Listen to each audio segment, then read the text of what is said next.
International Weather Forecast News, August 30th, 2025. Good day to our beloved viewers, and welcome to today's edition of the International Weather Forecast News. On this August 30th, 2025, as summer gradually comes to a close and September, the peak month of the Atlantic hurricane season, approaches. The climate across North America and the Caribbean is once again showing extremely complex developments. On one hand, Americans are bracing for the strongest cold air outbreak of the year, a frigid Arctic blast that usually arrives in midwinter but is now surging southward in late August.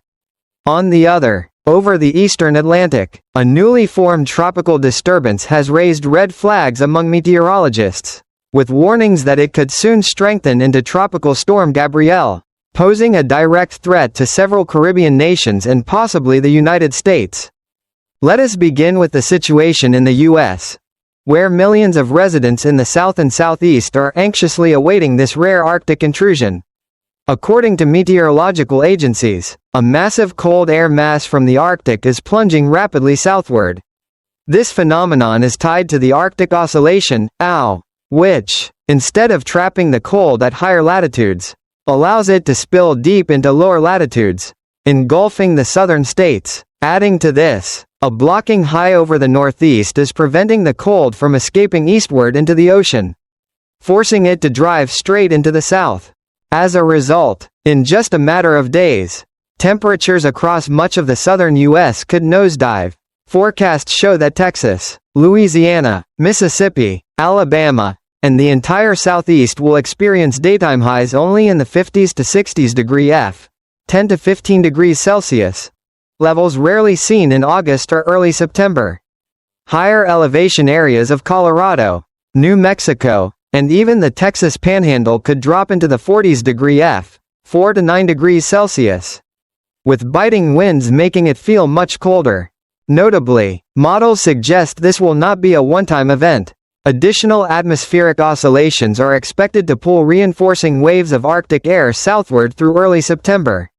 The strongest blast is projected around September 5 to 7, when the south-central U.S. could sink into a cold sea, with anomalies 15 to 25 degrees Fahrenheit below average, in some places even 30 degrees Fahrenheit lower. Cities accustomed to sweltering summer heat such as Dallas, Houston, and Atlanta may suddenly find themselves shivering in unusually cool conditions, while the Rockies and Central Plains could see nighttime lows down to 37 to 41 degrees Fahrenheit, 3 to 5 degrees Celsius, or even lower. Alongside the cold, another major concern is widespread rainfall. A convergence zone interacting with the cold front is currently stalled across the central and southern U.S. This nearly stationary boundary is expected to trigger prolonged thunderstorms for the next 5 to 7 days. Arkansas alone could see accumulated rainfall of 200 to 230 millimeters, 8 to 9 inches, raising the risk of flash floods, severe inundation, and landslides. Within just the past 48 hours, 2 tornadoes have already been reported in Florida and Texas, accompanied by hail and damaging winds, leaving behind structural damage and downed trees. While the South braces for this chill, the desert Southwest remains trapped in extreme heat. In Arizona and Nevada, daytime highs continue to exceed 42 to 44 degrees Celsius, 108 to 111 degrees Fahrenheit, fueling wildfire risks and threatening public health, especially for the elderly and children. Health officials have issued emergency advisories urging residents to avoid outdoor activity during midday and to stay hydrated to prevent heat stroke. In contrast, the Great Lakes and the Northeast are beginning to see signs of seasonal transition.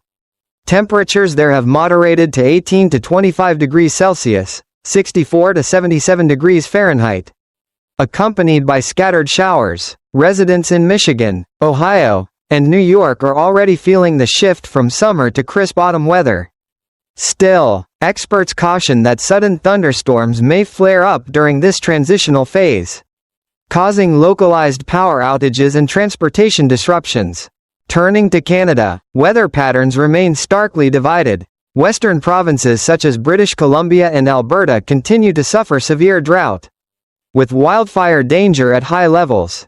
Meanwhile, the East, including Ontario and Quebec, is grappling with prolonged heavy rainstorms, hampering agriculture and daily activities. In the far north, Nunavut and the Northwest Territories are already seeing early cold winds, with nighttime lows falling to 5 to 8 degrees Celsius, 41 to 46 degrees Fahrenheit, a clear sign of a harsh winter ahead. Now to the Atlantic and the Caribbean, where tropical disturbance Gabrielle has become the main focus. Within the past 24 hours, a tropical wave emerging from the West African coast quickly consolidated into a strong convective system, displaying clear cyclonic banding. This is the seed of a potential storm, which could strengthen into a depression and then a tropical storm in just a few days. Forecast models remain somewhat divided. The USGFS and Germany's ICON indicate rapid intensification into a tropical storm as it nears the Cabo Verde Islands. The European ECMWF is more cautious, projecting only a tropical depression but still warning of strong winds. Canada has yet to issue a confident assessment. Still, most experts agree that once the system nears Cabo Verde, its convection will likely organize into a closed circulation, a clear sign that a named storm is imminent. Should this happen, it will be officially named Gabrielle, becoming the next storm of the 2025 Atlantic hurricane season.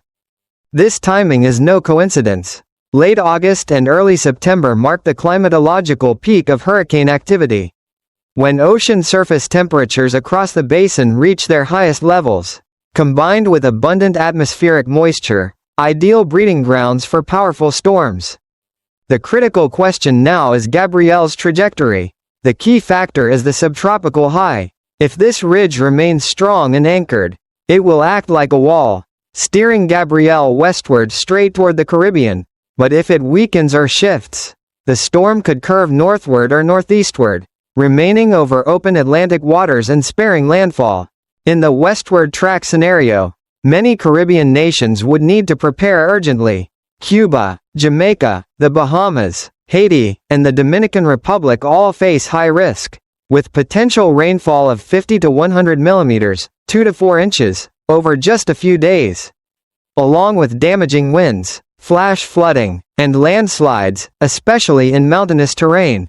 South Florida is also in the potential impact zone, where 100 to 125 millimeters, 4 to 5 inches, of rain could trigger dangerous flooding in coastal cities.